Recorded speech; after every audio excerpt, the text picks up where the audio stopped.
Good morning, honorable members. I hope you can hear me. We were just wanted to ensure that Recording in progress.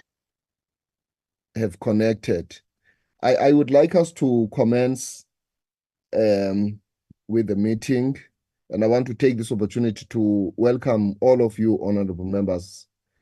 Today, I think we only have 2 agenda items, and I will ask the Secretariat to flight the agenda for ease of reference. And I do know that the agenda, in any case, was circulated to the members.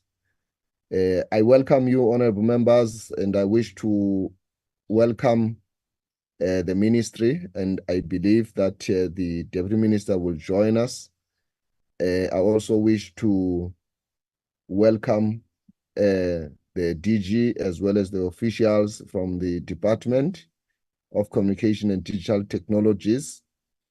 The staff of Parliament is also duly welcome. There is the agenda. We only have 2 items today. There is an urgent matter which has been referred to us as a committee, which relates to the SA Post Office bill. It is urgent for a number of reasons, and I think when the department makes the presentation here in briefing this committee, they will then take us into confidence on why it is urgent and why we need to prioritize it and attend to it as we have to do today. We will also have, as a second item, the consideration and the adoption of the minutes.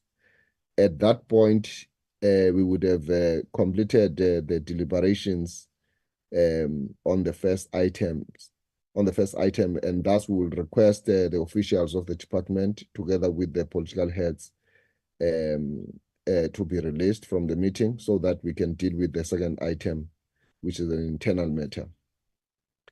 Now, members, the meeting is now duly open. I just want to go to the apologies so that we can then deal with that item of apologies. Can the Secretariat make an indication if have we received any formal apologies? Thank you, Chair. We've received 2 apologies from Honorable Nana as well as Honorable Debray. Thank you, Chair. Thank you, Amanda. Any further apologies that might have been communicated to other offices that are represented here?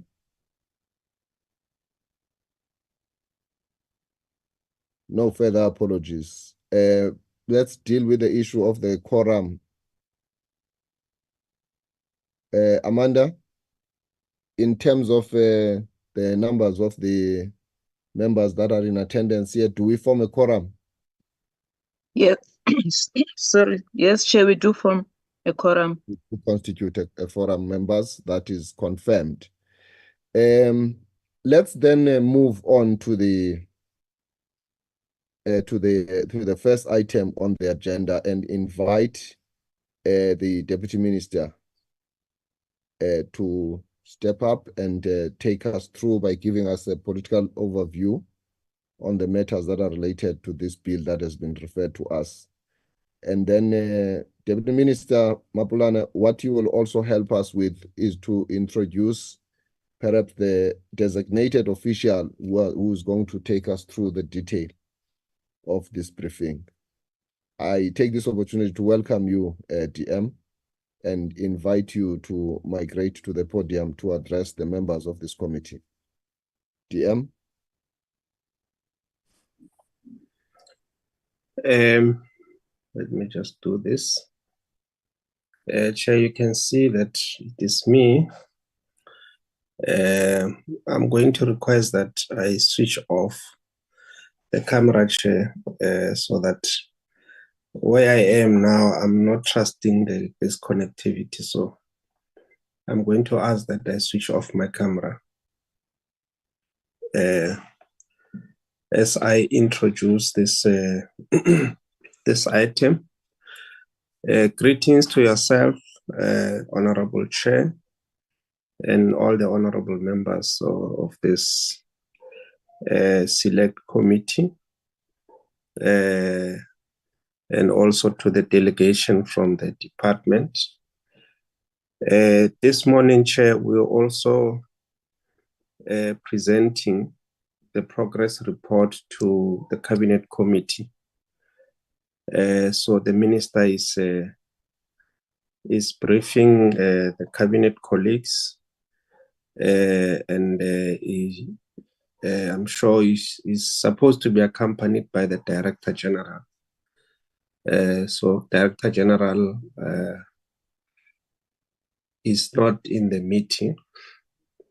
Dimakatso is going to be the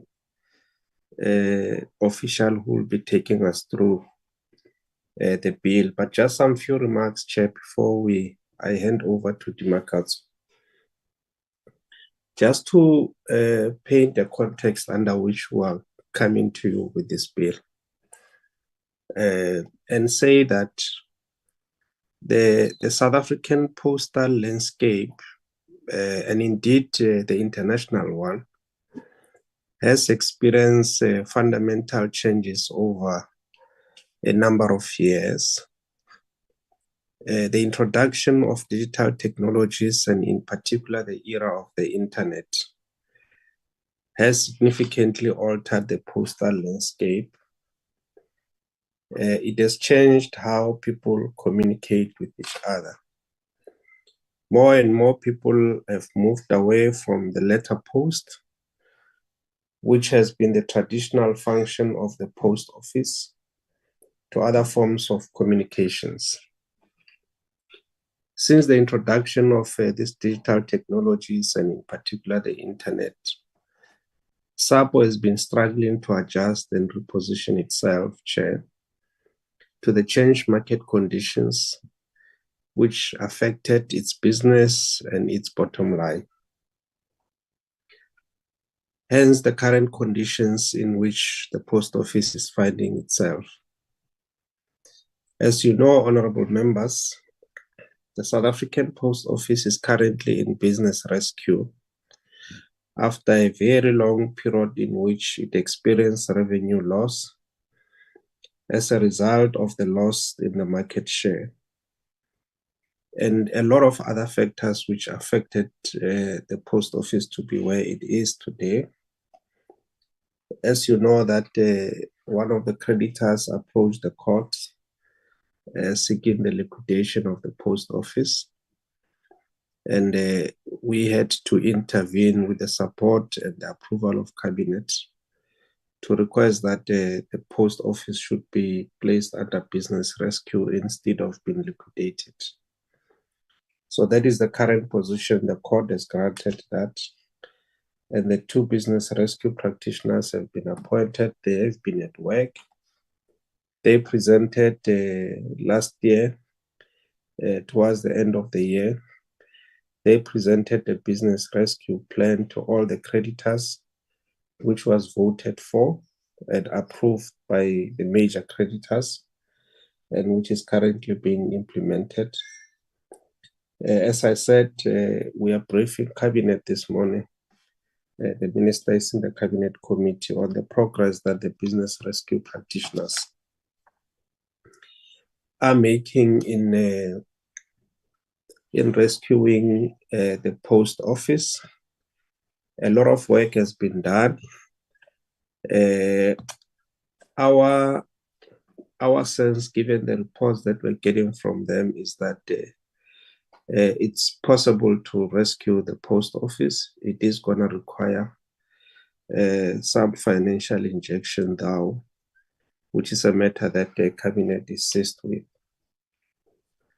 So, Chair, we're bringing this amendment bill in the main to respond to the changed market conditions, and also to align the Act with the Post Office of Tomorrow strategy that Cabinet has recently approved. And I think the Select Committee has also been briefed on the Cabinet, on the Post Office of Tomorrow strategy. So in the main, this is the reason why we are coming with this amendment bill to respond to a number of developments in the market and to make sure that the legislation does provide for the post office to perform the functions that are required currently. So as I said, Dimakatso is going to take us through the details of the amendment bill. The slides have been shared with the select committee. So I'm going to invite Dimakatso to take the honorable members through.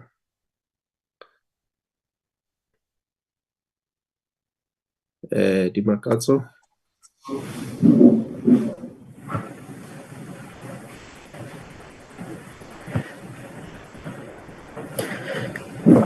Thank you very much, Deputy Minister. Good morning to you and good morning to the Honorable Chair, the Honorable members of the Select Committee and colleagues on the platform.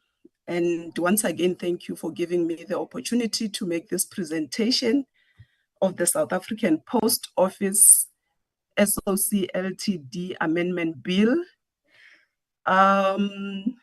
Honorable Chair, if I may be allowed to also switch off the camera, we have just been load shed and connection might be a problem. Maybe before you do that, Dimakatso, if you can just for the record purposes, if you can just do your full name and surname as well as your designation. That's for the record. Thank you. And then you can switch off your camera for that. Thank you, Chair. My name is Dimakatso Tiye. I'm the Director responsible for Postal Policy Development in the Department of Communications and Digital Technologies. Thank you. Thank you. You may switch off the camera and then proceed with the presentation. Thank you, Chair. With the background that the Deputy Minister just presented, without repeating what he just said on the slides presentation, if we can go to slide, I think slide 5, please, so we don't waste time repeating what the Deputy Minister has just presented in terms of the background and the rationale. So we'll go straight to the objectives of the SAPO Amendment Bill, and then we proceed from there, if I may be allowed, Chair.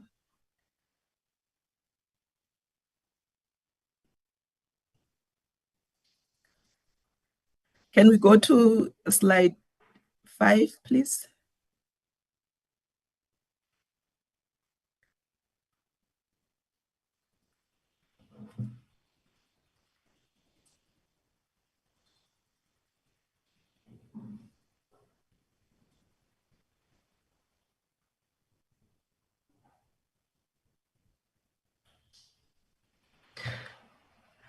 I'm not so sure who's projecting. Is it Zaytun?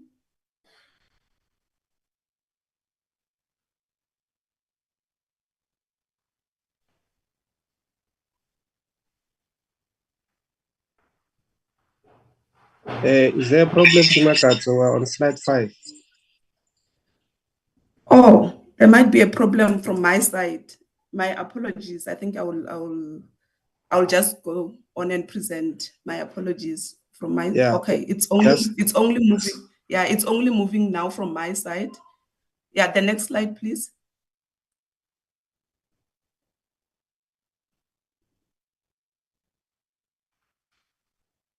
Okay. Honorable Chair, I will start on the objectives of the SAPO Amendment Bill.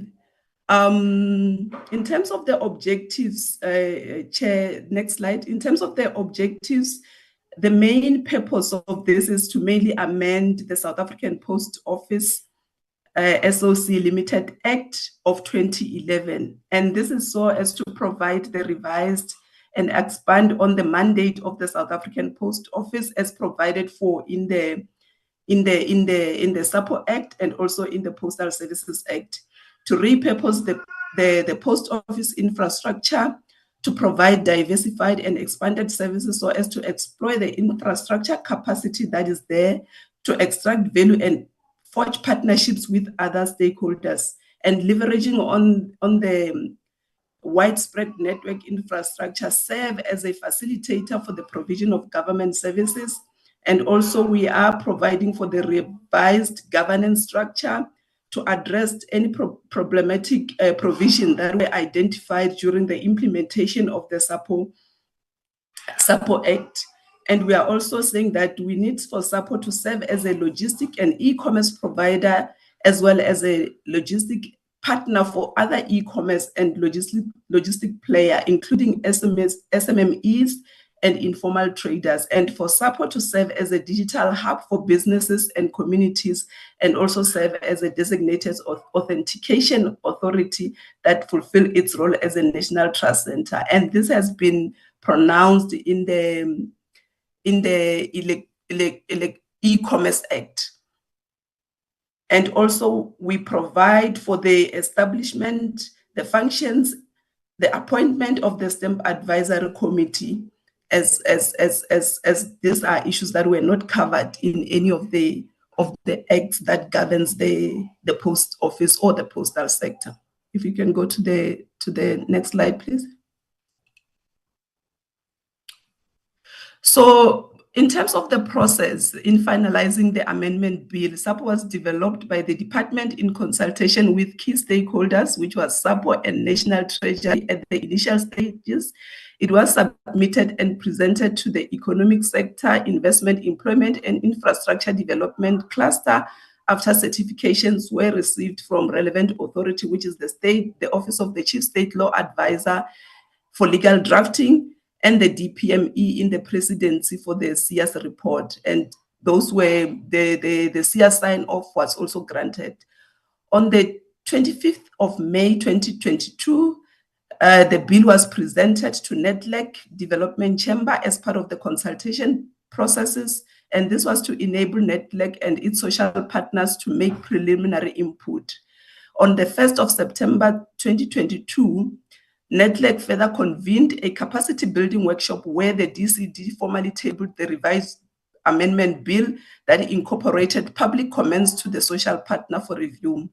And further consultations with NEDLAC business constituency was held on the 13th of September to further clarify issues that were raised. Next slide, please.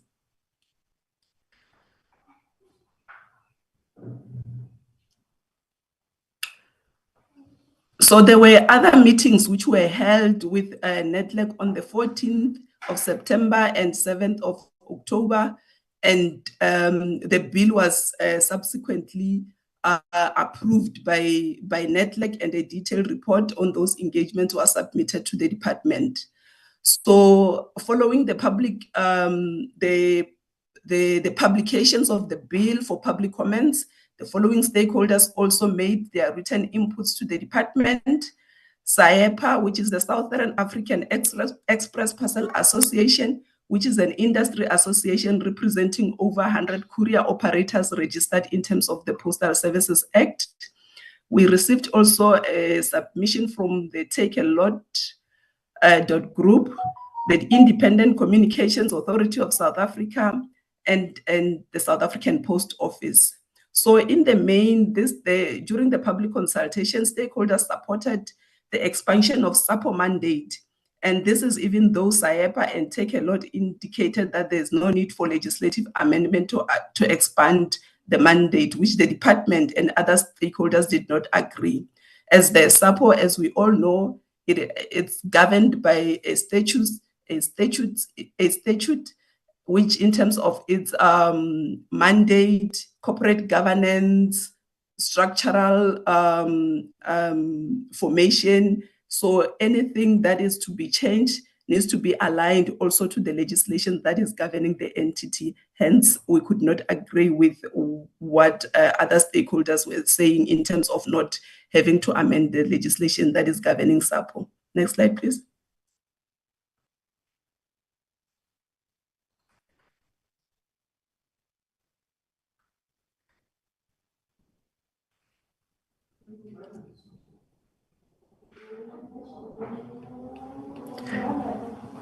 Can we go to the next slide, please? I'm not so sure if it's only me.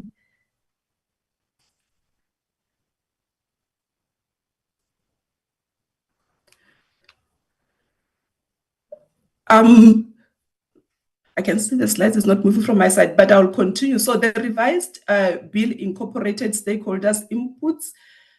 Incorporating stakeholders' inputs was submitted to the DPME again, and also to the Office of the Chief State Law Advisor for final certification, and then presented again as a final approval for introductions to cluster, and it was approved to cluster and cabinet, and it was approved by cabinet on the 30th of November 2022. The bill was submitted to the National Assembly, and the chairperson of the National Council of Provinces in terms of Joint Rule 159 in February for further processing through the parliamentary process.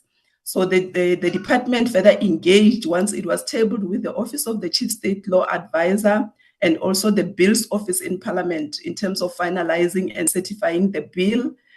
And then the process, the bill was processed through the Portfolio Committee on Communication, during which the bill was published for comments and inputs. Just to also mention that the PCC also conducted public hearings between the 9th and the 20th of September 2023 in 4 provinces, which is the Western Cape, Eastern Cape, Limpopo, and Gauteng. And during those consultations, the department also participated, and it was the bill, in terms of the report that was received from the Portfolio Committee to the department, the bill received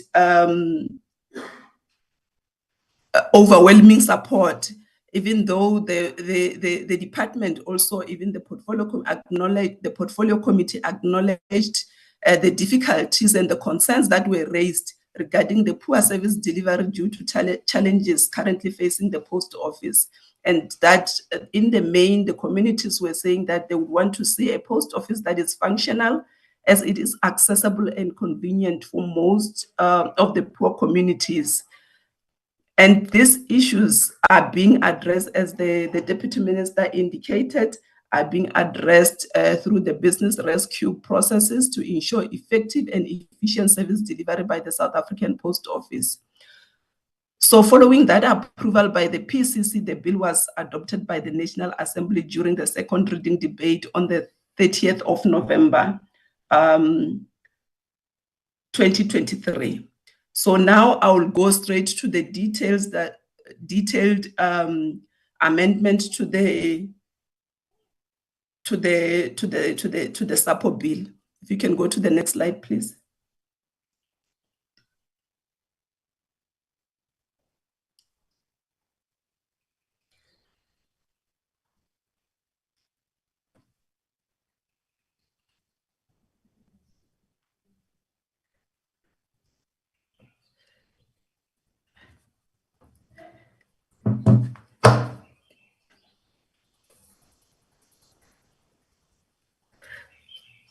Thank you very much. I'm not so sure what is happening here, but it seems as if there's a problem, because the Zaytun, this slide, it's not the correct slide. This talks to the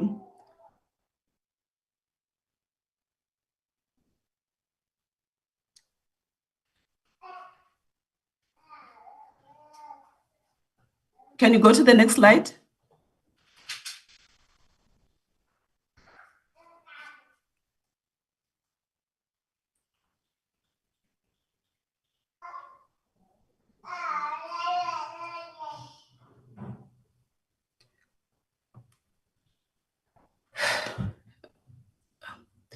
My apologies, Honorable Chair, Deputy Minister, and honorable members. I'm not so sure, because that slide that was just projected, does not talk to the SAPO amendment, but talks to another amendment. I don't know how it happened.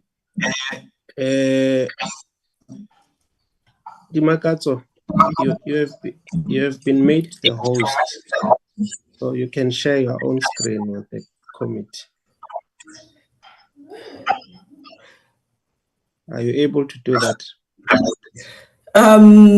No, Deputy Minister, as I indicated, we just had load shedding. I'm actually using my sister's laptop. We are working from home as the policy branch, but I can request my colleague Pindile Dlamini, who is also on the platform, to share the slide. My laptop just died. We have been having power challenges. It's not even load shedding. I don't know what is happening. So my laptop, as I was joining the meeting, just went off. So I had to ask for another laptop, and I can't access my documents from the laptop that I'm using. Hence, I was requesting for assistance. Pindile, please, if you can assist in sharing the presentation.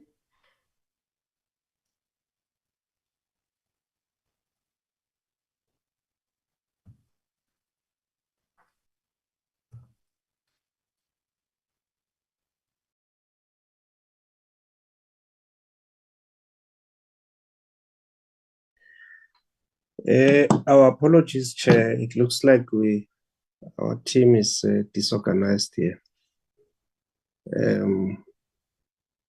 Pindile is asked to share. Pindile is quiet and she's on the platform.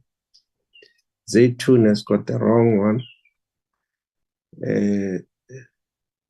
Can you check the right one, Zaytun, and please help to flight the correct one? Good morning, Chair. Good morning, Honorable Deputy Minister. I was trying to share the document. That's why I was quiet. Sorry, my apologies for that. Let me try and share the document. Is it showing? Yeah, the document is showing. Hello? Which slide number, Dimakat, should I go to?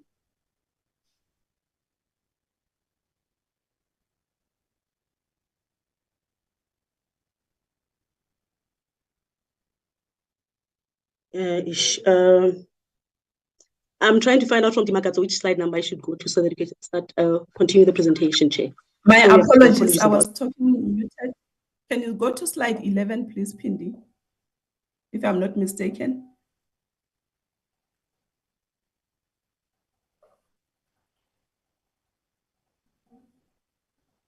I'm on slide 11. Can you show the presentation mode? It's not showing from my side.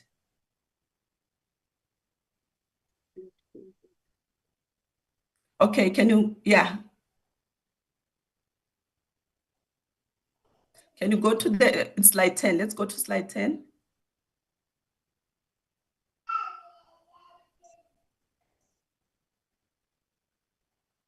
Thank you.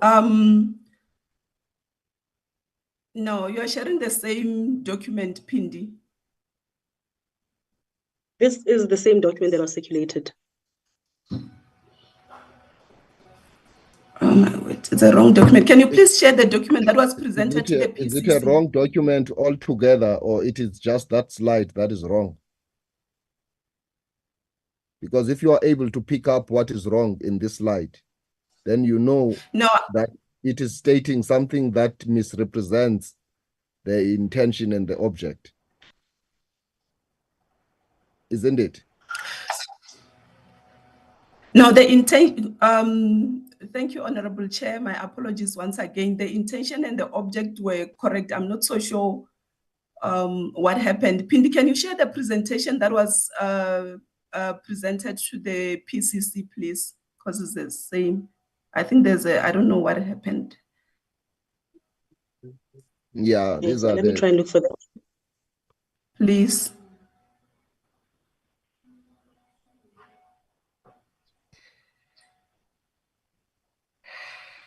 Sorry, honorable members.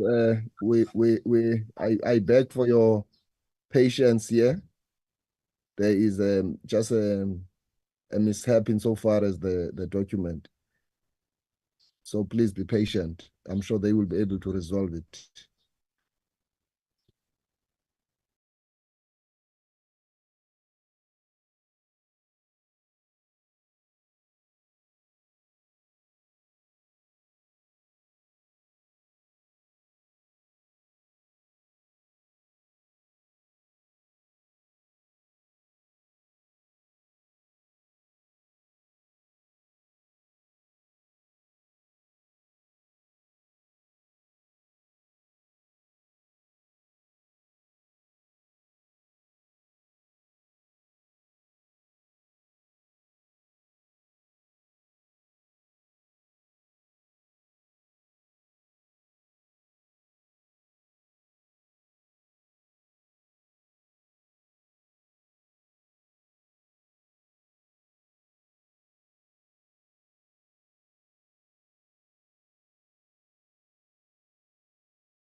Thank you, Pindi. Those are the correct slides now, and our sincere apologies, Deputy Minister and honorable members. In terms of clause 1, I'll take you through the detailed amendment of the South African Post Office Act.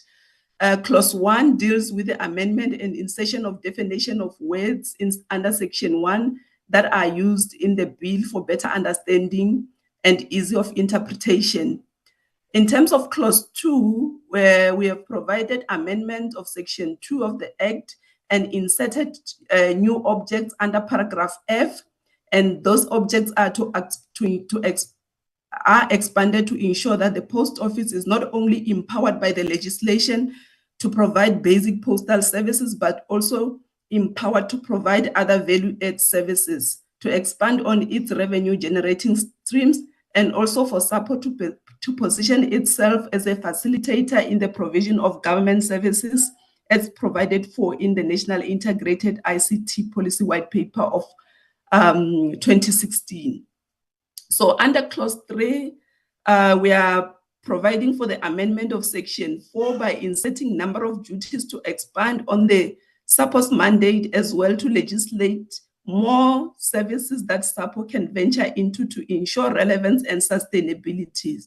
This is one of the main clauses that we are amending, and this amendment empowers SAPO to refocus and expand on its mandate to provide logistic and e-commerce services, serve as a logistic partner for e-commerce and other logistics partner, serve as a digital hub for businesses and communities, serve as a designated authentication authority, and also serve as a hub for government services and other agency services through which citizens can access businesses, through which citizens and businesses can access services.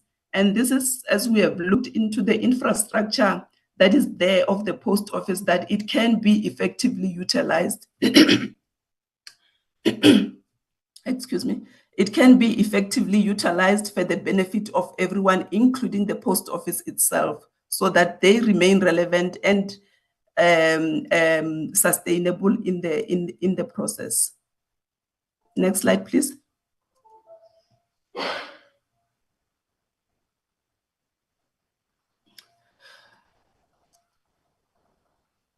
So we are also expanding on that mandate to say SAPO should be empowered to venture into any other business that are responsive to the need of users and customers, and they should be allowed to forge partnership with other stakeholders so that they are able to derive financial benefit. Obviously, we are saying that as a state-owned entities, some of this expansion should be done with the approval of the minister. So we are saying that SAPO should also be allowed to differentiate services, its service offering at different post office and service points based on the need assessment of a particular area. And this is to ensure that the effective and efficient usage and enhancement of the service offerings by SAPO to communities, and also to ensure that the infrastructure that is there is servicing the communities with services that are actually needed for a particular area, instead with the current provisions which says they must provide same services to any of the communities. But we are saying that based on the need analysis, they should be able to be allowed to differentiate service offering to different communities based on the needs for particular area. Under clause 4, we are providing for the amendment of section 7 to make it clear that the normal expenditure of the Post Office to ensure universal postal services as required, and any other service to achieve the mandate, may be funded by Parliament out of money appropriated for such purpose. And this is to ensure that funding is only provided for services that SAPO is required to provide as part of their social obligations, even though they are not financially benefiting the Post Office. And this is based on the current legislation, which says that the Post Office should have a universal services obligations to provide services anywhere, everywhere in the country, regardless of whether they derive financial benefit or not. And we are saying that with that imposition of obligation, they should be compensated and be funded to ensure that such services are being indeed provided. But those funding should be for the purposes that it is intended for. Under that subsection, we are also enhancing it to provide that for all spheres of government to utilize the post office infrastructure in the delivery of service where possible, and to set aside certain services to be provided by the post office. This we are saying because SAPO, we see it as an infrastructure, as an extension of government infrastructure. So that infrastructure should be utilized by as many government departments or entities to ensure that the post office infrastructure that is government owned is able to deliver services to communities, thereby ensuring that communities do not have to travel long distances to access government services. We have seen with the disbursements of social grants, even though there are challenges, but if it is effectively done, many members of the communities are able to utilize the infrastructure of the post office to access government services. And this can apply to many other services that government is offering. We have seen with the motor vehicle license, many of us are benefiting from that. So that government services can be expanded to include as many services as possible. And we are saying that if that can be effectively done, the reliance on government bailouts and subsidies can be eliminated. So that's why we are saying we are putting this in the act to say that if this infrastructure can be effectively utilized by government for the purposes of delivering services to the communities who need that, this will not only benefit the communities, but even assist government in terms of eliminating over-reliance on government funding by the post office, and especially for universal services obligations and where possible. Next slide, please.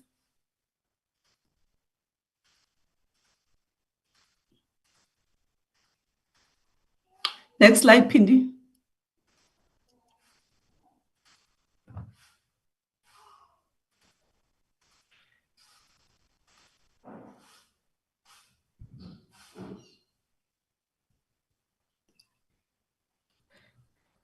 Pindi, next slide, please.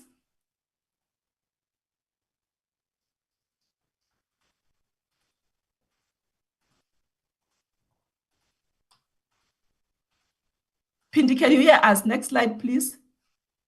I can hear you. We are on clause 5. Are we on clause 5 or clause 6? Clause 5, please. This is clause 5. I'm still on clause 4. I'm not so sure what's happening.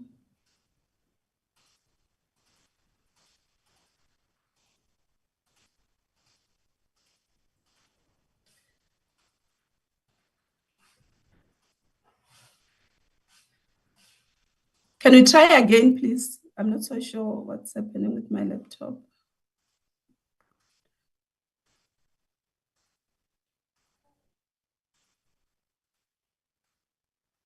The slide from my side reflecting is clause 5, slide 17.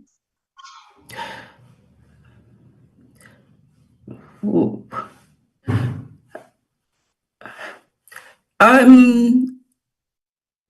Deputy Minister, Honorable Chair, if I may be allowed, if I'm seriously having challenges, if Pindi can continue with the presentation to finish off the remaining slides. But can you also, Pindi, put it on slide mode?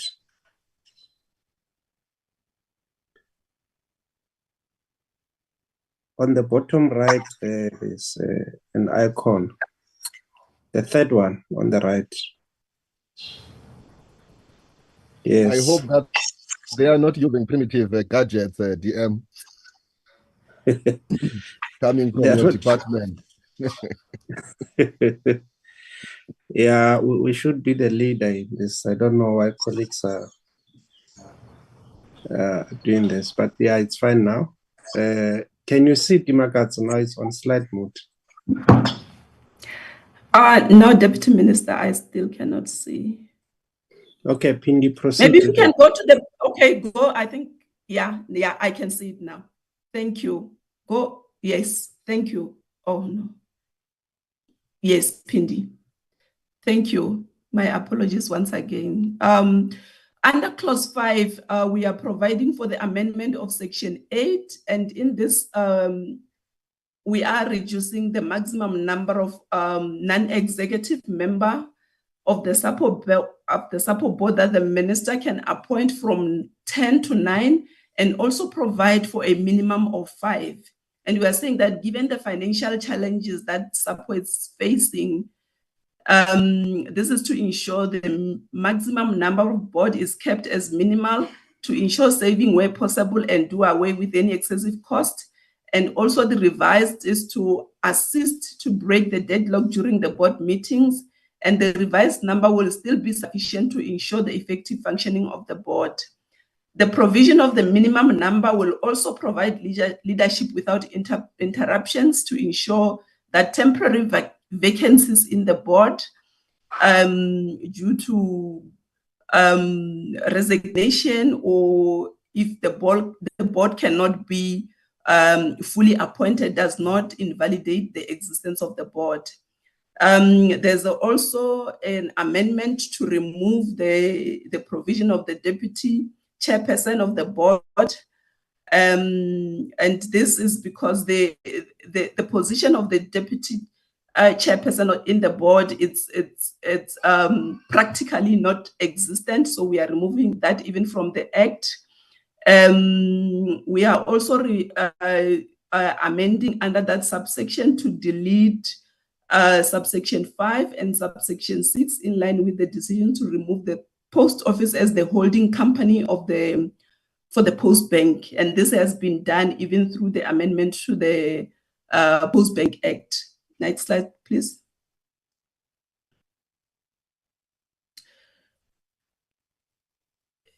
Thank you. The other amendment under that section is to insert another functions for the board to deal with creditors, as it currently the case where SAPO it's dealing with in the main fund itself, where it is due to creditors. Here we are saying we are empowering the board to take responsibility and be able to source funding for the company, including entering into payment agreements with creditors to ensure services are not disrupted.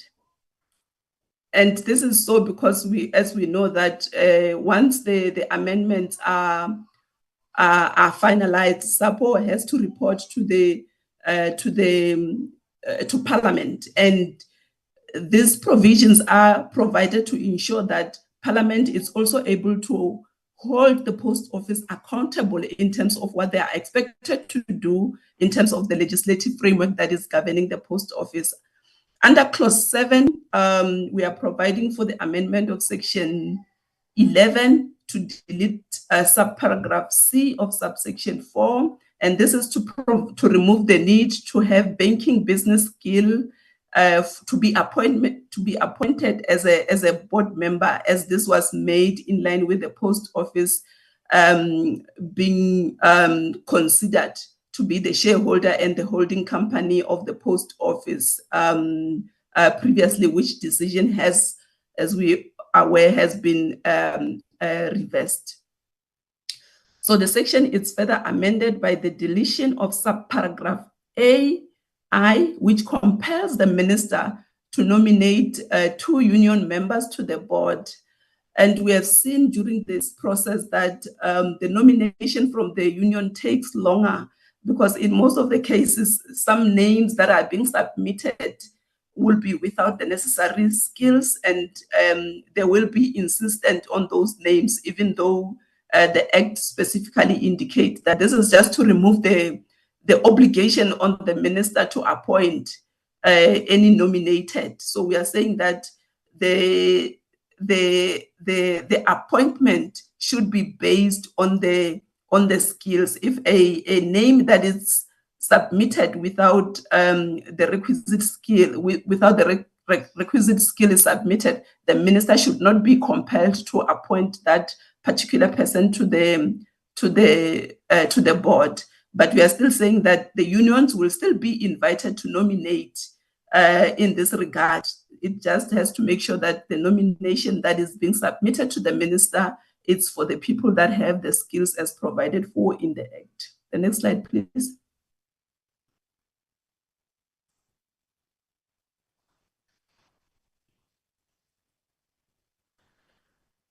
I'm still stuck on clause 7. Next slide, please.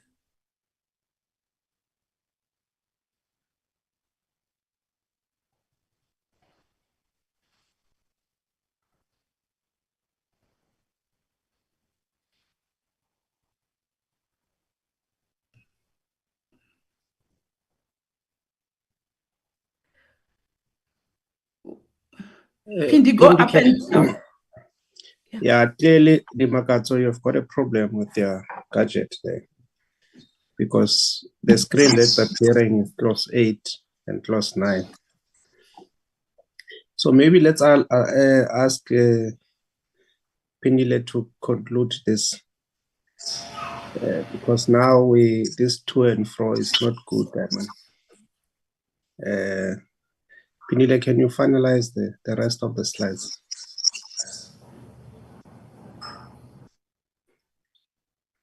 Thank you, Deputy Minister. Thank you, Chair. Clause 8 amends Section 12 of the SAPO Act. This amendment is made to empower the minister to be able to review the appointment of any board member at the AGM. We took into account the shareholders' compact, where the King report. There's a clause that commits the board to conduct annual performance assessment of each member, and also the organization it oversees. Based on this assessment and presented to the minister, and any reason that will be provided under Section 10 and 13 of the Act, the minister will be empowered to initiate the removal process of a board member during the AGM if their assessment report is negative against the board member. I apologize for that. And the next clause is the amendment is clause 9, which we are inserting new provisions that deal with stamps. We will be inserting Section 14A, which provides for the amendment of the Stamp Advisory Committee by the minister, and then the process to be followed in appointment of this committee, and the composition of the committee itself, and who will be eligible to be appointed to the committee, as well as the function of the committee. And the last provision will be who will be disqualified and how members can be removed from the committee. The reason we are having this provision in law is because the last committee was established 15 years ago.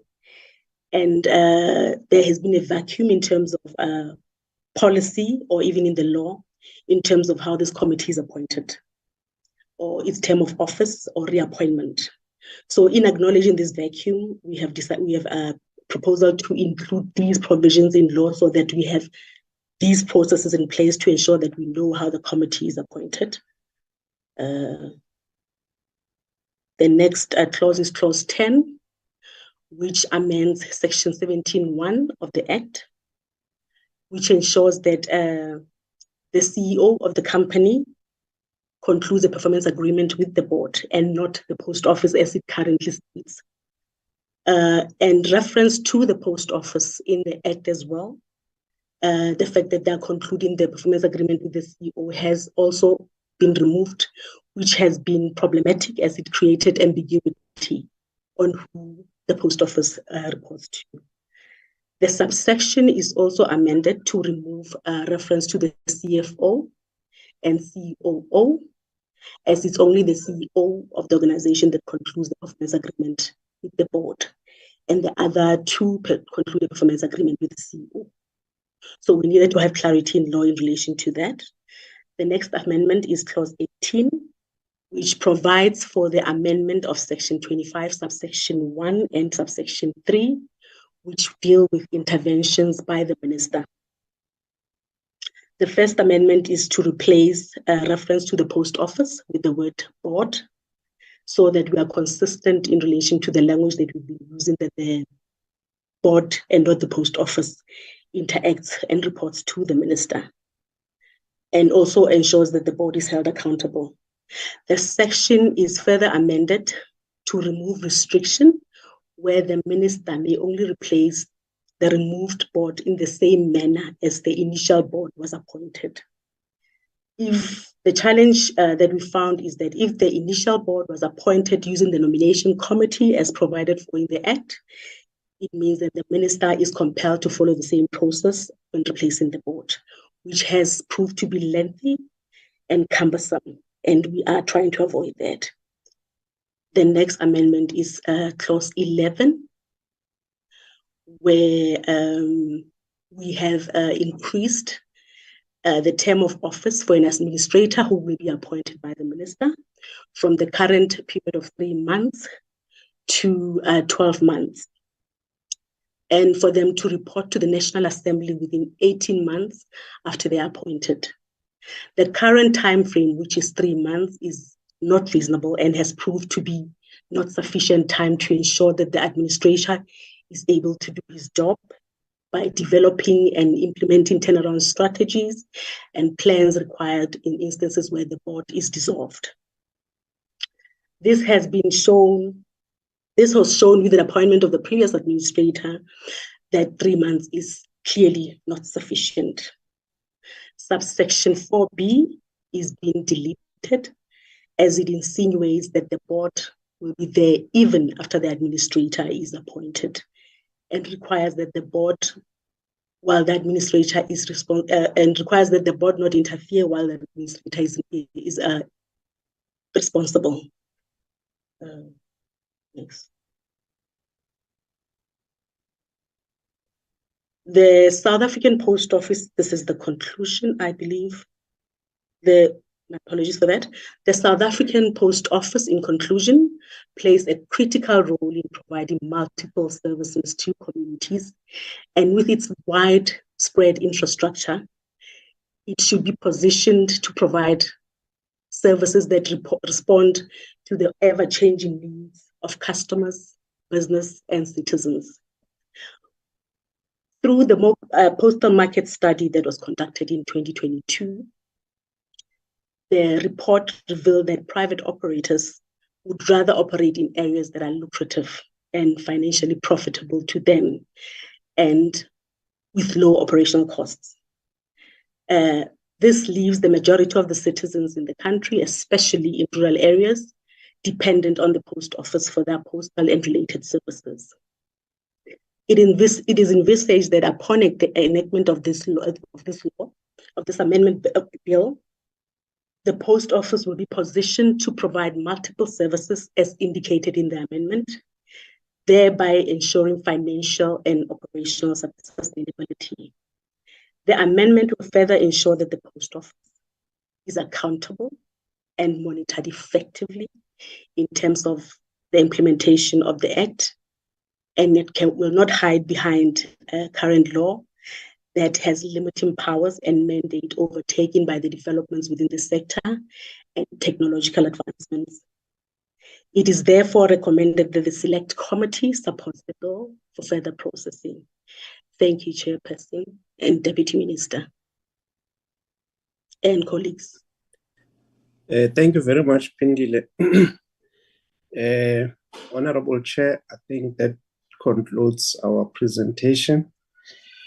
We would like to take this opportunity once more to apologize for the mishap and the sense of disorganization that was reflected here.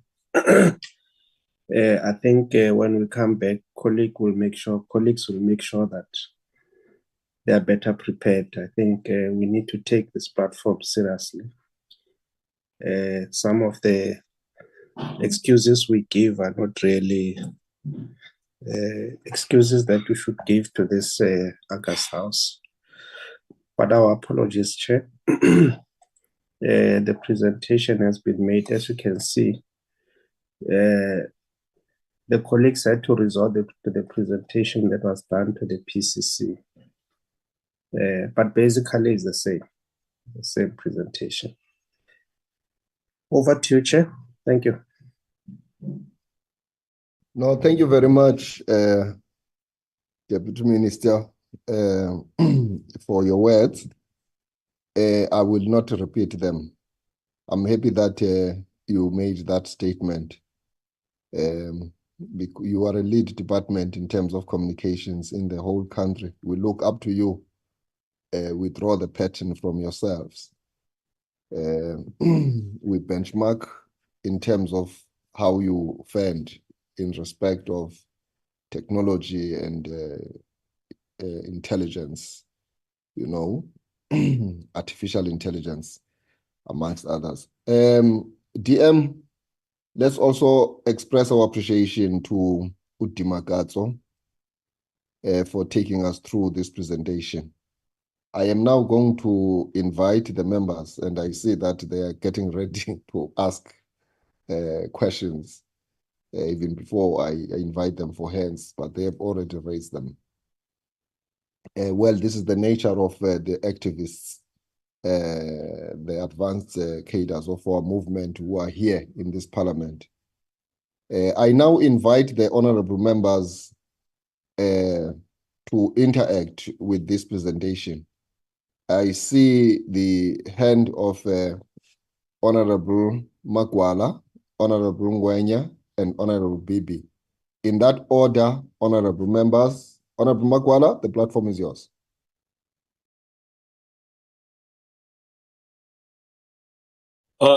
Thank you very much, Honorable Mkiva, the chairperson of the Select Committee.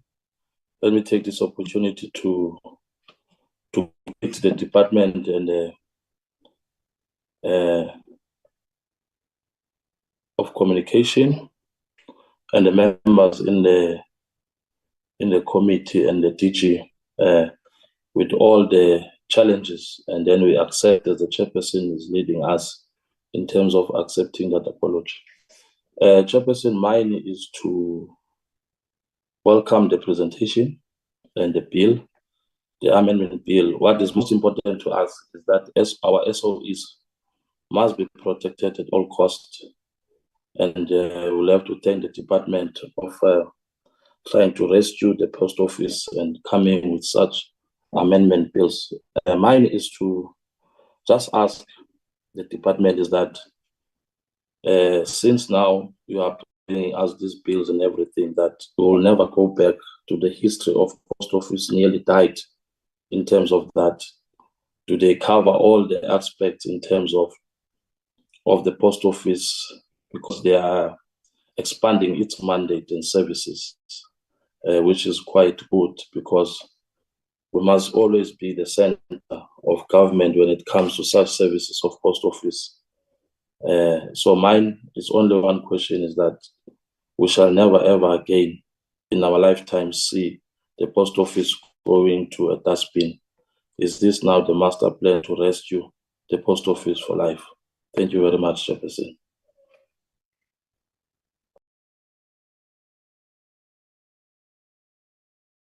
Enkosi Honorable Magwala, asithatha ithuba sinike uMama uNgwenya. Mama uNgwenya. Thanks very much, Chair, for granting me this opportunity to contribute to the meeting. And also I'd like to thank Chair the presentation from the department. Chairperson, I have the following question to ask. Chairperson, it is a known fact that the South African Post Office is required to provide affordable and reliable access to post and financial services for all South Africans. Now, I want to check why the bill is not making it compulsory for all the government department and state-owned companies to use the services offered by the post office in order to accelerate service delivery. My second question, Chair, is on international development, as mentioned on slide 4 of the presentation. I wanted to find out which other countries had similar experience and challenges as South Africa, whose post office has gone under business rescue. Can we get an example of 1 or 2 countries? Last question, Chair. I wanted to check on whether the services mentioned in the bill have been costed. If yes, what are the estimation cost to accommodate and cover the expanded services and mandate of the post office when this bill become a law? Ngiyabonga, Sihla. Thank you, Chair. Asibonge Mama Ngwenya, sibonge kakhulu, masinike umama Honorable Bibi. Mama. Thank you very much, Chairperson. Greetings to your good self, and also compliments of the new season, and also greetings to the DM and the team, and also our colleagues and the officials.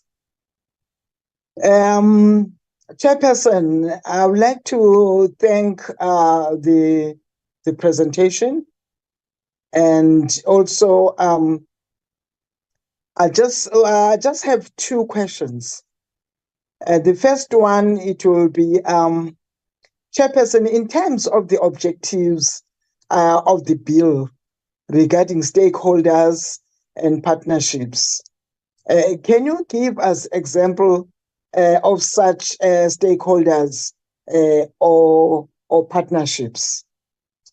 My second question, Chairperson, will be, will the envisaged amendment have any impact on the ownership of the South African Post Office? In other words, will it still be 100% owned by the state? Thank you very much, Chairperson. Those were the 2 questions from me. Thanks. Thanks, Mama. Oh, Baba and Mama, compliments, guys. Missing you. Hey. Asibonge Mama Bibi. Thank you very much, Mama Bibi, for those questions. DM, I think the members have pointed out the most critical questions. And I think one of the most challenges that I think you are confronted with as a department right now is the issue that is related to the South African Post Office. I think that issue is the most issue that is up on the agenda of the department to try and turn it around. Now, related to the questions that have been asked by the members, we know that it is suggested that you might have to shed about 6,000 workers in the immediate term, you know, and that is very, very negative in terms of the nature of our economy right now with the high rate of unemployment in the country. It would be very, very bad that this that is being suggested actually happens. But I heard you in your opening remarks at DM, you made reference to the rescue operation. And maybe it would be good if you can give us a bit of a detail there, because you know, these rescue administrators, sometimes they are like a TLB in so far as I'm concerned, that you give them to rescue a national asset like the post office. instead of doing work to rescue it, they dig a big hole to bury it. So I just want you to give us comfort that you have done due diligence in terms of those that you have appointed, and would love to get the detail exactly as to who are they and how are they going to be compensated. Is the money that you are saying that you are going to make available to inject so that you give the post office a lifeline during the period of the rescue itself? Where is that money going to be going to? Is it the money to pay these administrators, or it is the money that is going to go towards the operations, including salaries and ensuring that there is a turnaround of the post office? Because we have seen elsewhere in some of the SOEs that we do this financial injection, which sometimes amounts to billions.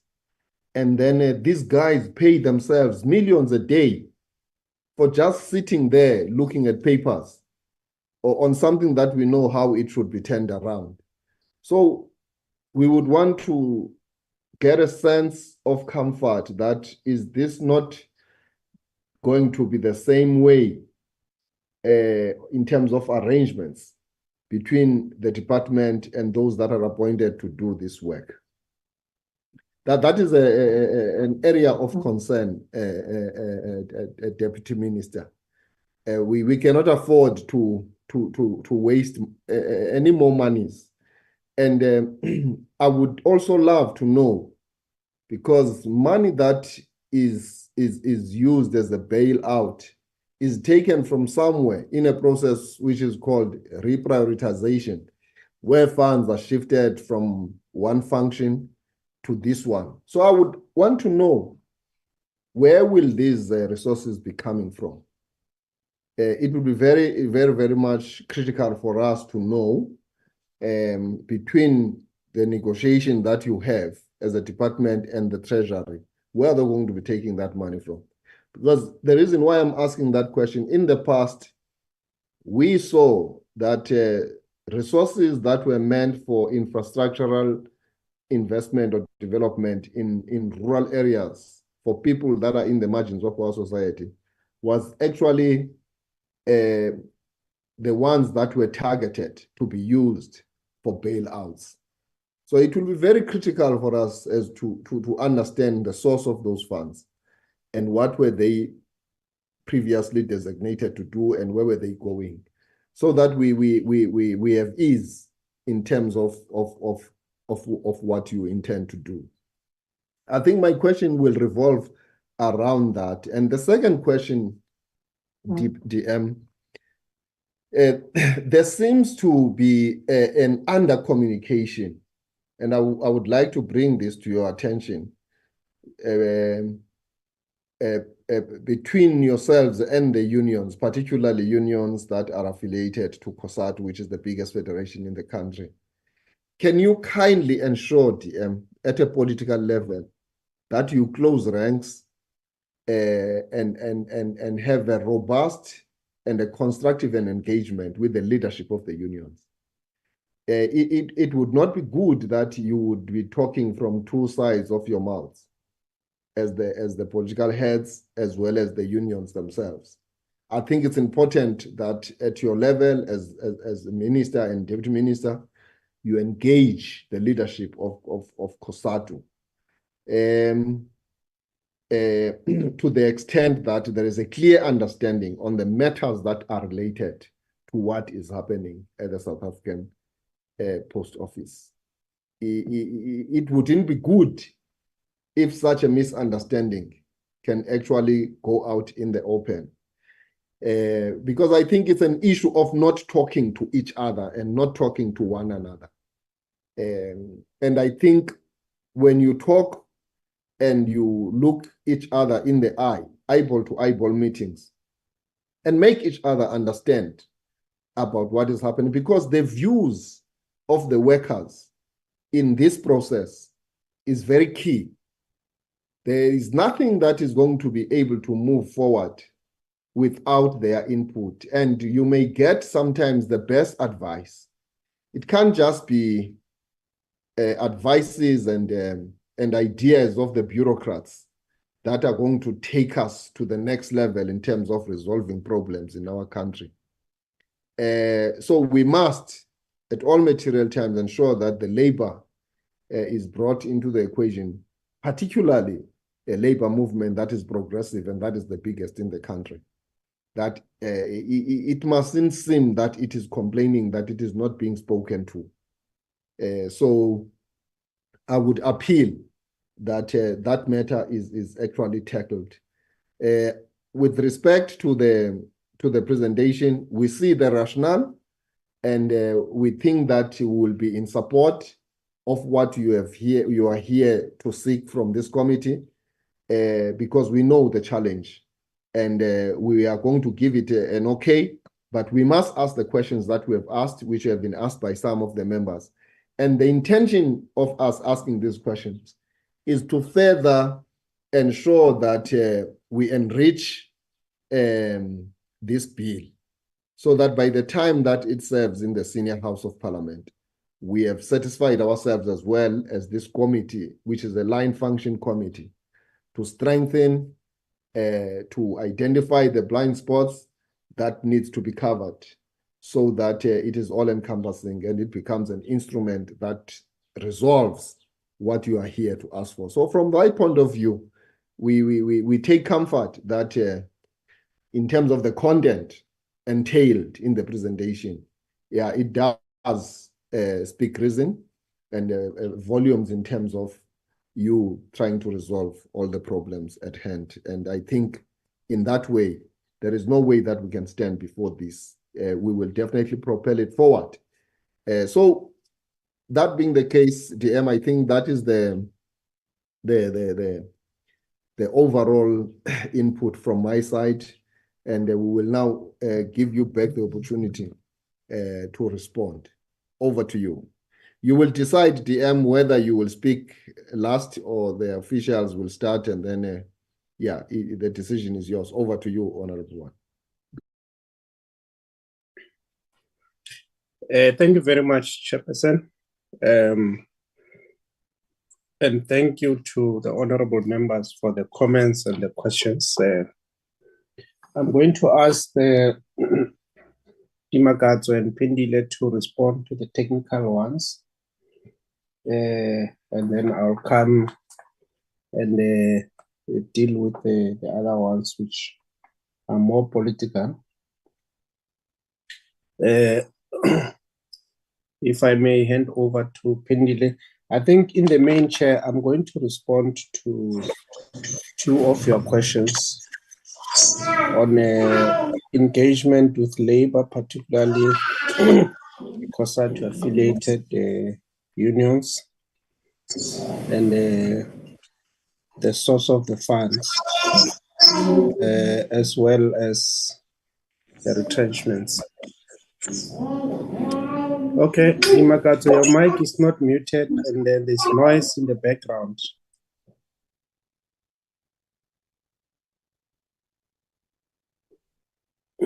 Okay, you can come in now.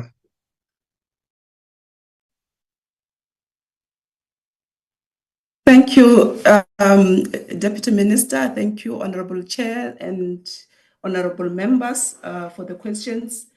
I will respond to some of the questions that were raised by honorable members. One of the questions was whether the bill cover all aspects, whether this is a master plan to ensure that the post office does not go down under the drain. Our response to this, honorable members, is that the bill is part of the interventions that government is taking to repurpose and reposition the post office to provide services that are sustainable and will ensure financial sustainability of the post office. By saying this, we are saying that the act, if promulgated, it will be a monitoring tool for the for government, for parliament, for everybody, to ensure that the post office indeed it implements the legislation that governs it. The main will be in the implementation, honorable members, and we are confident that if this law gets passed, there will be a proper monitoring tool to ensure that the post office delivers services that it's mandated to deliver. And in so doing, it will derive financial benefit out of those services that they are delivering. And yes, linking this to the other question that was raised, whether why is the bill not making it compulsory for government services to be delivered through the post office? Under Section 7 of the amendment, we have provided for such. So if indeed government departments and state-owned entities are utilizing this infrastructure as provided for under that Section 7, there's no way that the post office cannot be able to sustain itself and even create even more jobs and even deliver the much needed services to communities. So we are saying that this will all assist in terms of the implementation part of it, and we are confident that as government and as a whole, we will support even the implementation where there's a pronouncement of under that Section 7, which says government must utilize the infrastructure of the post office to deliver some of the government services to communities. And if we are all to support that provisions and ensure the implementation, and that government indeed takes up these provisions, then we will be able to see the post office that is thriving. Maybe it's also worth mentioning that, Honorable Chair, Deputy Minister, that this is the challenge that is there. We currently have a legislation which says that the post office is the only operator that should be delivering mail and parcels from 1 kg and below. But this is not even supported by our own government to ensure that every service that the law says only the post office should deliver, it's only delivered through the post office. But we find ourselves in a situation where other operators are encroaching in that, or even ourselves using other operators to deliver the services that we clearly specified in the law that only the post office should be providing such services. So what I'm saying is that the issue will be in the implementation and support from all sectors of government and all the stakeholders. In terms of the other question that was raised, whether which other countries underwent the same process, the business rescue process.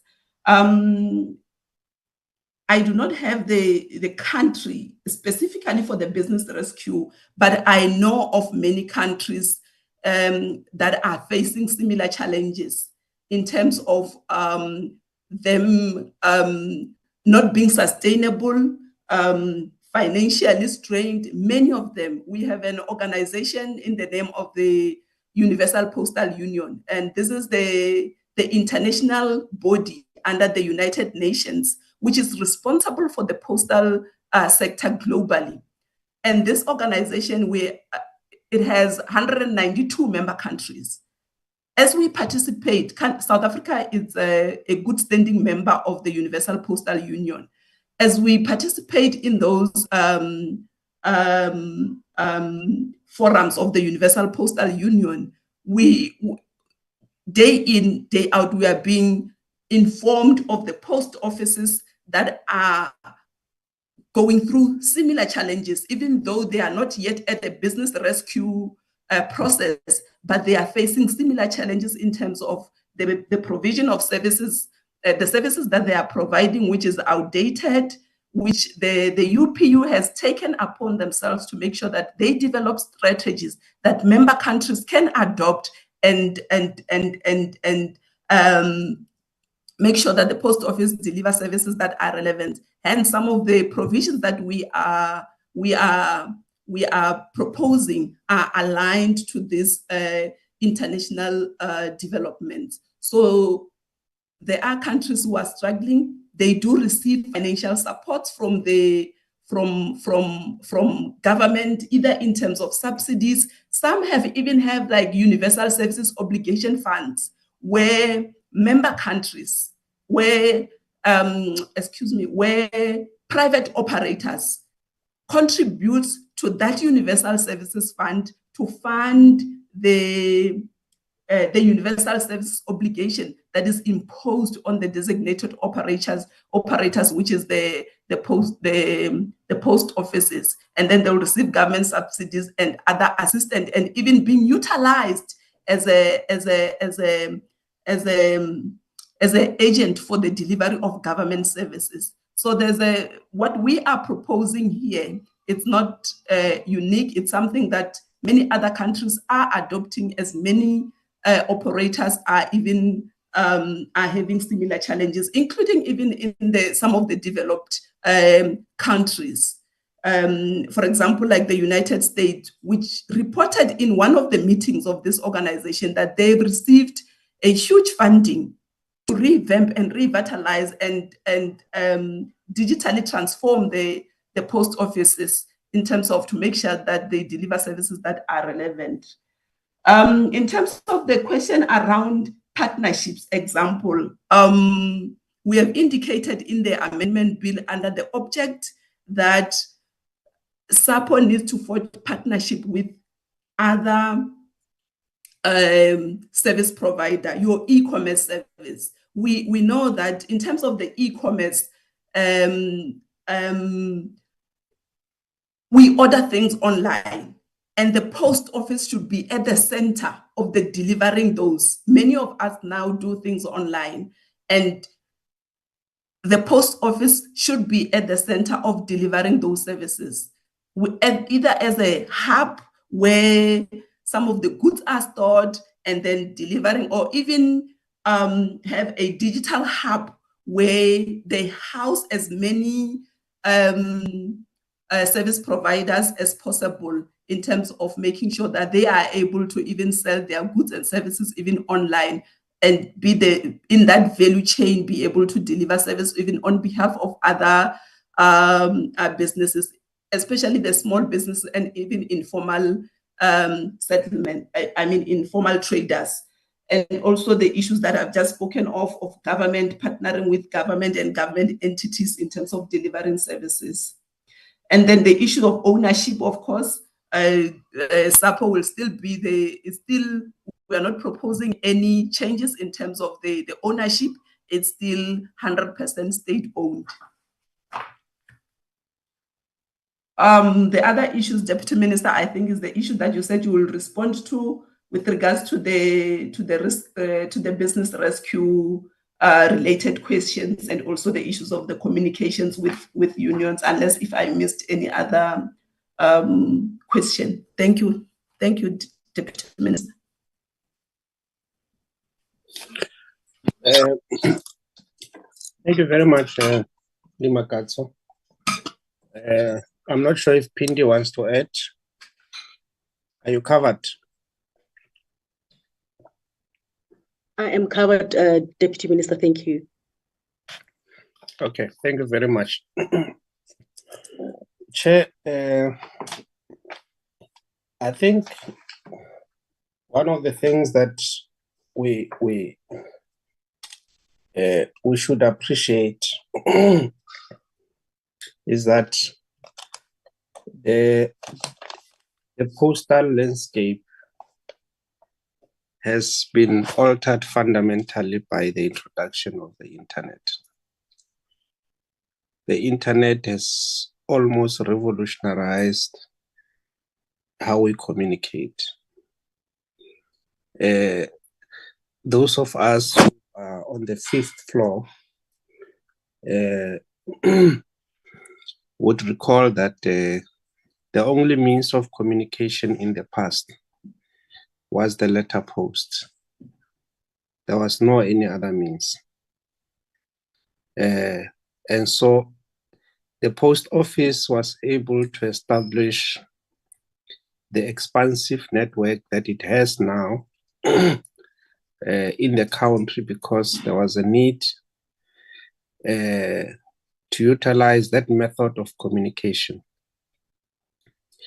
before telephones could come, before the internet could come. So these two methods of communications has really disrupted the letter post. Very few of us currently are communicating with our associate, business associate, our families, and indeed our loved ones through the letters. I don't know, Chair, when was the last time you sent a letter? So that is the impact that the era of the internet has had on the post office. And so the point which I was making is that the postal sector has not really recovered from that. And I think we're beginning to see the same thing in broadcasting, television. People are no longer watching linear television. People are streaming. You get television on your handset, entertainment, content. You consume content online. More and more people are consuming content online. And this is also impacting on broadcasting. The SABC, for instance, has been impacted by the OTTs, by the streaming services, the Netflix and so forth, which is taking away a lot of viewers. And also attended to that is is advertising spend. So there is this movement which unfortunately started with SAPO, and SAPO is where it is now because it did not reposition itself. So what we are seeking to do, we are seeking to say SAPO must do a number of things in addition for it being a means through which you send letters, you send post. So SAPO must participate in the logistics space. It must be it must be a designated authentication center because to become a trust center, because it does hold those rights, and to be a number of things, Chairperson. So, and most of those things are articulated in our Post Office of Tomorrow strategy. There was a question that was asked about the international experience. I think it was asked by Honorable Ngwenya. As we interact with a number of countries, almost all of them are experiencing what we're experiencing. Most of them have resorted to privatizing. For instance, now there's in Japan, the postal services have been completely privatized. They've brought in the private sector to run that. The state is having less and less of a role in the market.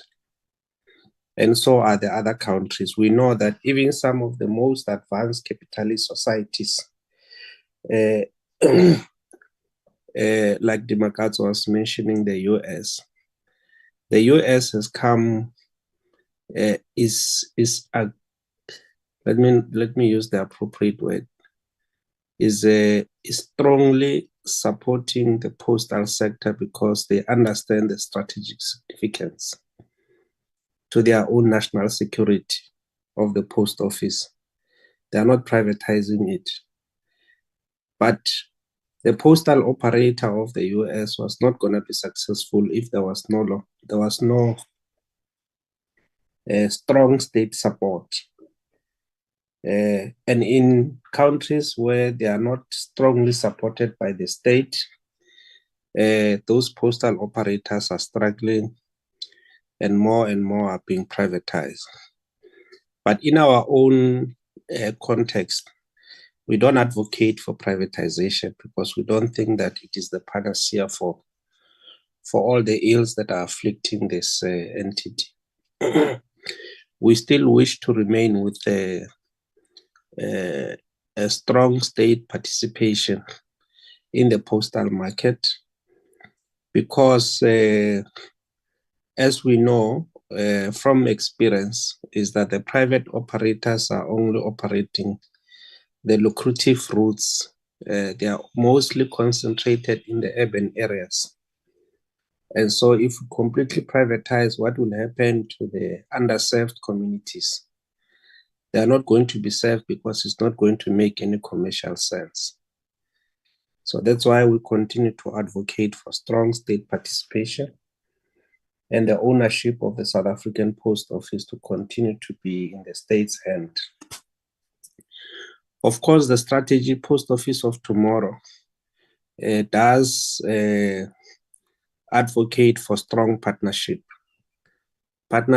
with the private operators where they are strong, where, for instance, they need to send packages or parcels in the rural areas. The post office, because of its strong network and penetration in the rural areas, can partner with the private operators.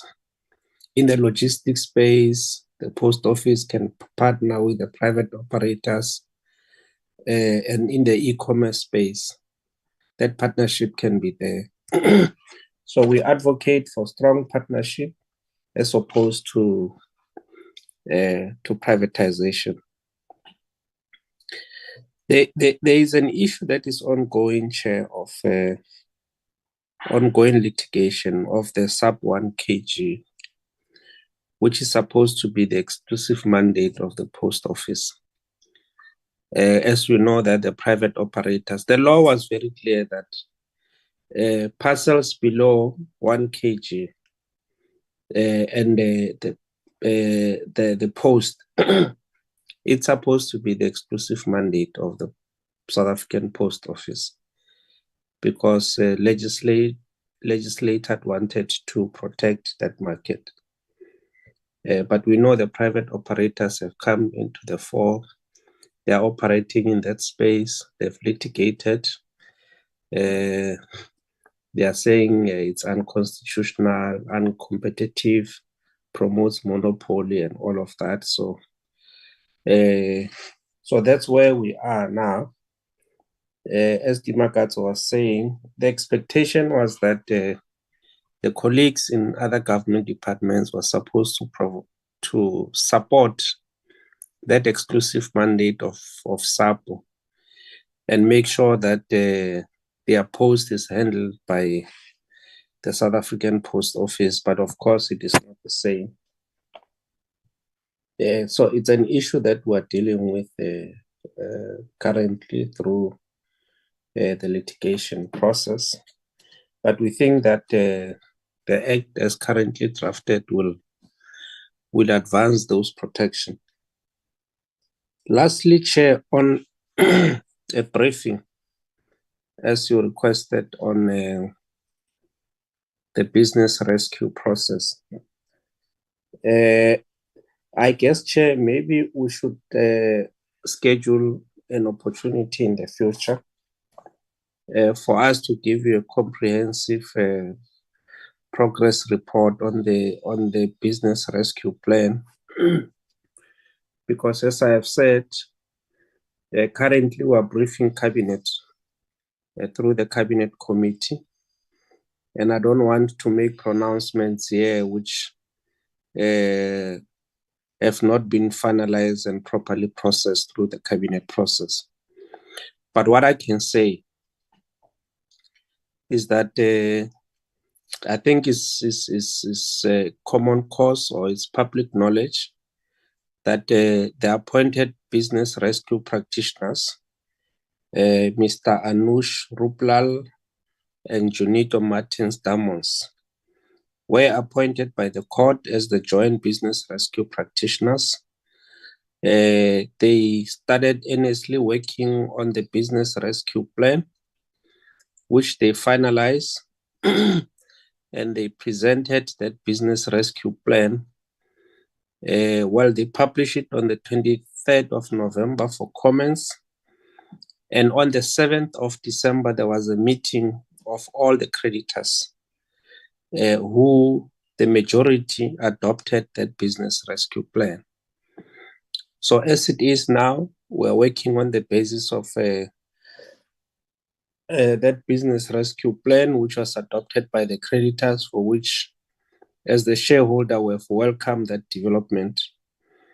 Of course, there had to be some sacrifices.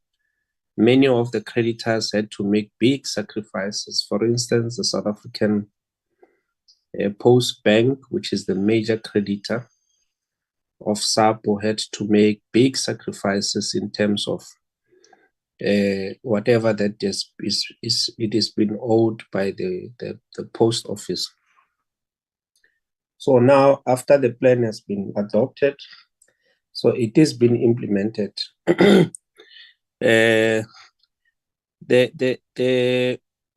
I think we do appreciate, Chair, the point that we're making, and in fact, you are correct that we need to engage more with the unions, in particular the communications workers unions. We have had a number of engagement in the past until the process of business rescue comes into the fore. So once that process comes in, it's a process that is legislated, and the unions, the recognized unions, are given a voice, and they are also recognized there to vote. So they are one of the biggest stakeholders, and they get to be engaged, and they have been engaged by the two business rescue practitioners. It's a process that we are a bit reluctant, Chair, to get involved in, because it's, as I said, it's a process which is conducted on the basis of legislation. So it's by law. The business rescue practitioners are given certain powers to reorganize the business. So they will inform us, but they report to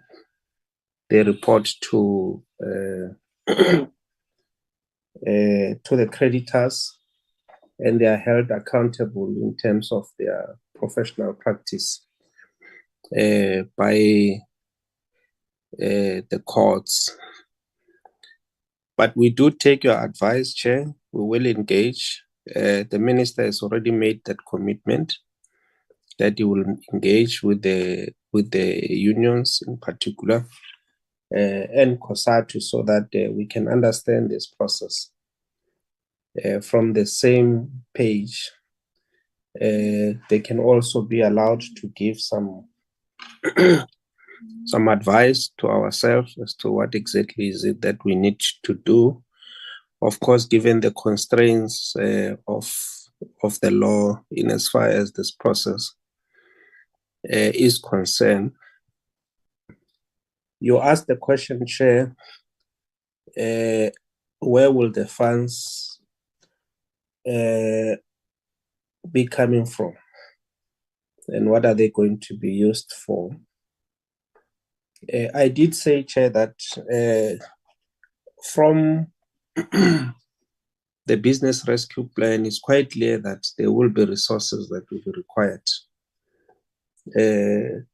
First of all, to settle the creditors, because there is a need to settle the creditors, but also to invest in the business in accordance with both the Post Office of Tomorrow and the business rescue plan. The current infrastructure requires serious refurbishment. I mean, if you walk into a number of our post offices, you would find that they really need to be refurbished. The physical infrastructure and the communication infrastructure there. You need to put in the modern systems there so that you can be able to operate a profitable business. So for you to be able to do that, you need to invest resources in that. And all of these things have been quantified, and they are part of the plan, which Cabinet has been briefed on. Of course, we're expecting that the fiscal should fund that. We know the current constrained fiscal environment, Chair, that we don't have money. In fact, as you know, in the medium-term budget policy statement, all the departments had to revise their bottom line. So all of us will receive budget cuts because the revenue that was anticipated was not as planned because of a number of things that are happening in the economy. But we think that the state needs to play its role in saving the post office, because this post office is serving the underserved. Most of the clients of the post office are in the rural areas, and we know that those branches are being affected.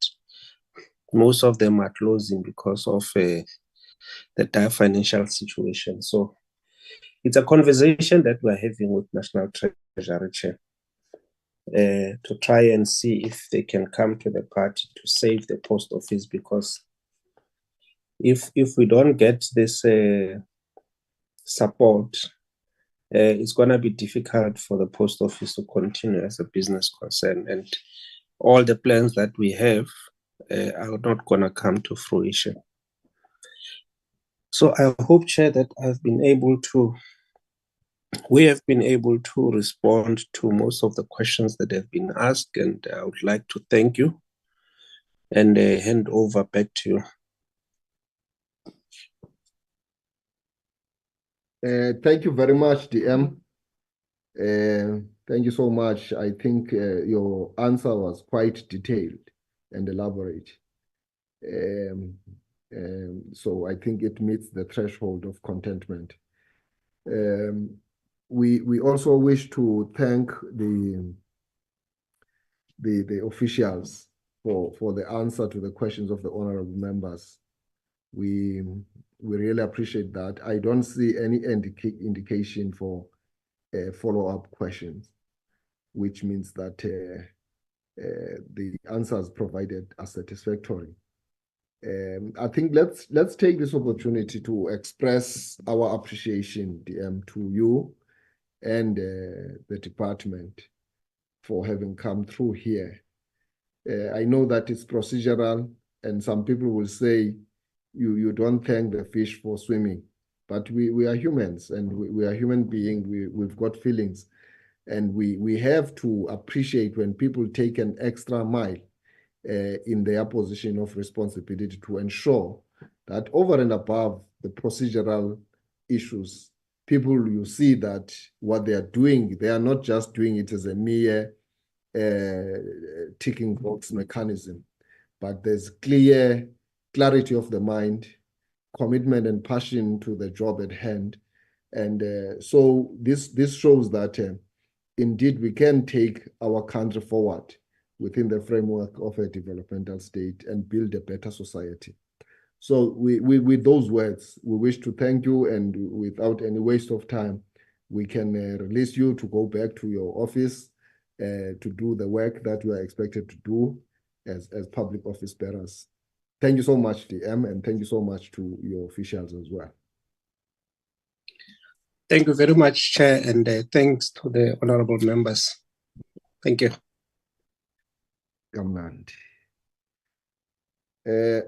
Honorable members, we will now move with speed to the second item on the agenda, which is the adoption of the minutes of the last meeting that we had. Amanda, can you kindly fly to those minutes so that we can attend with them? Excuse me, Chair. Before I flight them, may I ask if I should only flight the ones for the last meeting or all the minutes that we have not? How many sets of voted? minutes do you have to attend to? We have 4 sets, Chair. Yo. Okay. Start with the oldest. Okay, Chair.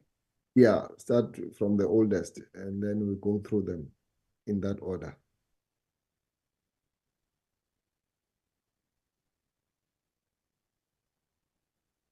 Honorable members, there are the minutes of the 15th November.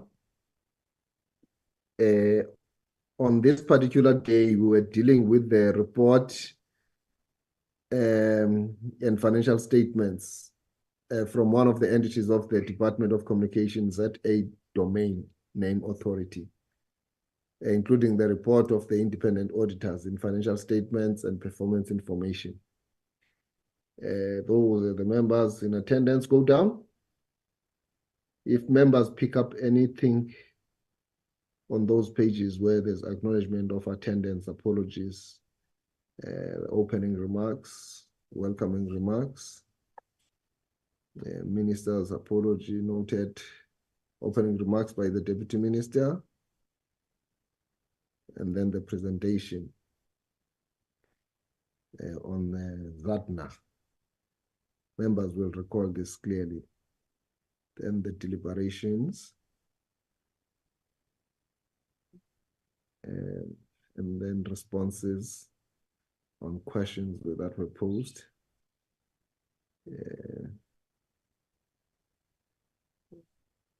And then resolutions. Yeah, I will recall that this structure was coming for the first time to present to Parliament in a long while. And then we agreed that it must come back and actually do this regularly. The meeting was then closed formally. Those are the minutes, colleagues, of the 15th of November. Do we have a mover? Chairperson, BP moves for the adoption of the minutes.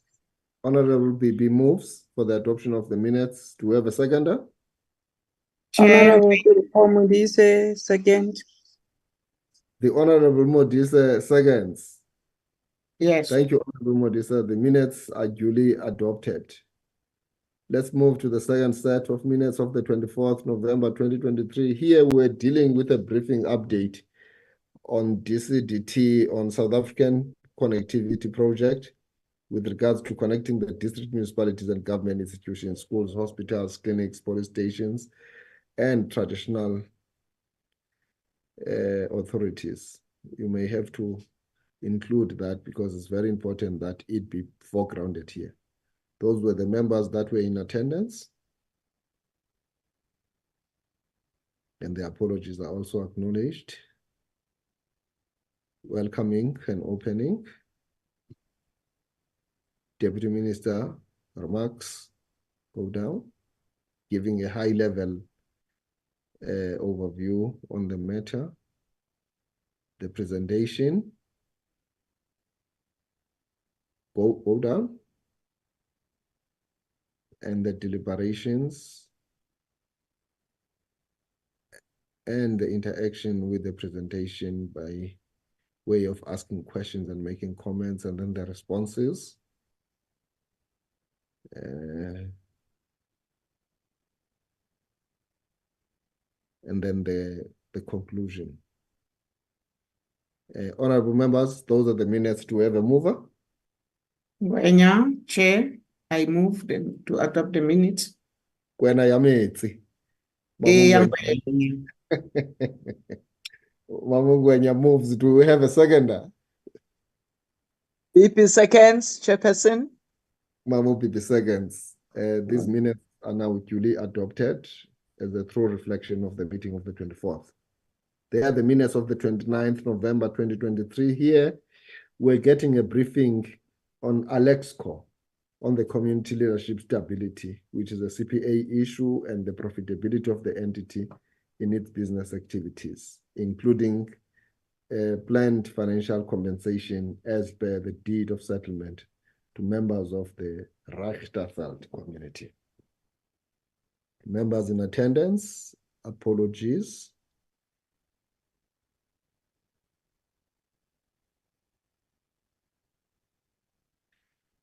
Yeah, you must, I see that when you capture the apologies, you don't necessarily capture the apology of the minister. So you will have to deal with that. I think, okay, go down, then the remarks by the Deputy Minister,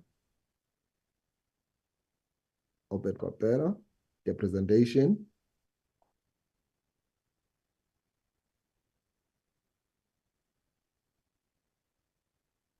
The deliberations, which include comments and questions, and then the responses by the department and the ministry, and then the concluding remarks. Do we have a mover? Hey, Chairperson, Pipi moves. Mamu Pipi moves, yeah, but I just want to say that let's not make it so obvious that there's some cut and paste in terms of the adjournment time. These meetings can't, all of them, end exactly at 12:30. This is the third set of minutes, it's the same thing. Try to be accurate there, or you don't put time at all. Okay. Yeah, Mamu Pipi has moved. Do we have a seconder? I think it was Magwala and yourself that were present. Magwala? Ndate Magwala. Yes, yes, the second. Ditheni mo? Ndimamele. Niqhuba into zenu waloo ndimamele nje. Hayi mfondini ayikho loo nto. Kuthiwa wawukhona emithingi awuthethi awusekendi awumuvi. So kumuviwe ngoku. Ndimuvile ihlo. Second wena. Ufuna Pipi, ufuna mna second ho. Wetata. Hayi. Awundibethisa 29 kaMeyi seyifikile please. Ndandikhona bakhona emithingini. Chair, you can even second you. Second, I get that. No, the minutes, I second the adoption of the minutes. Yeah. Let's go to the last set of the minutes.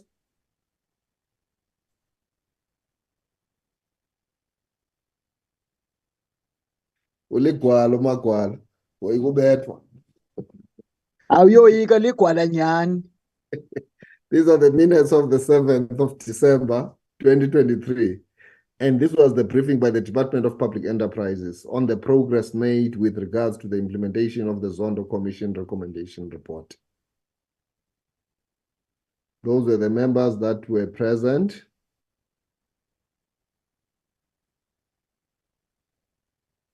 I move, Chairperson.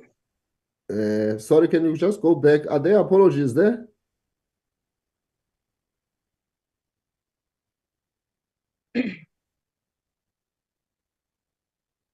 Okay, go down. It means it was a full complement. There are no apologies registered. Go down. It's 12 hours.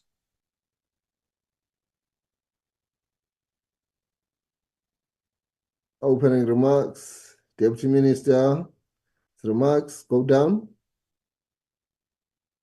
Presentation, deliberations, responses, and conclusion. You had moved, Mama? We have a mover. Yes, Chairperson. Mama, I second Honorable Bibi because Honorable Bibi has moved. Now I second her. Honorable Bibi moved and Honorable Modisa second. The minutes duly adopted, and you take account all the corrections that needs to be made there. Thank you very much. That was the last set of minutes. Honorable members, thank you very much for your contribution. This is not our last meeting during this term of office.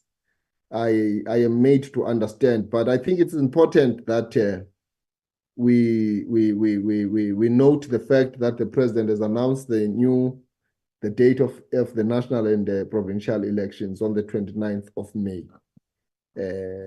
That gives us time to plan ourselves in terms of our committee work, that by the time we reach that point, we should have done everything that we ought to do as a committee, including the handover report, amongst other things. So the officials, as we plan, our work from now on, please, you must know that we have a limitation that by the time we reach even the 1st of May, we should have almost done everything that needs to be done, which is still, pending insofar as our responsibility as a committee. I think that's what I would want to say at this juncture. I don't know if members do want to say anything before we formally close this meeting. I don't seem to see any hand. Honorable members, on that note, thank you very much.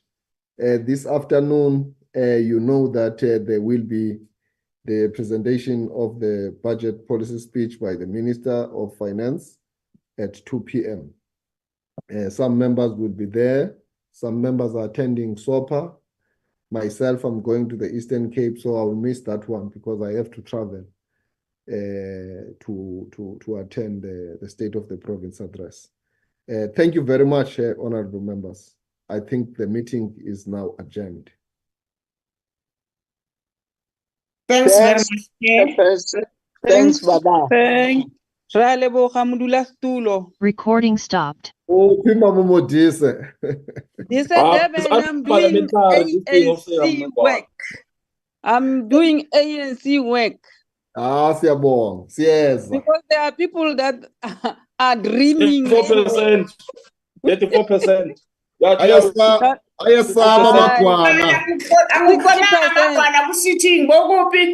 Ayasaba magwala. Ayasaba magwala. Uzanibona very soon ke sithi. You failed to fill the stadium. You must look at this coming weekend. It was full to capacity, please. You. Uzogcwalisa magwala nawe.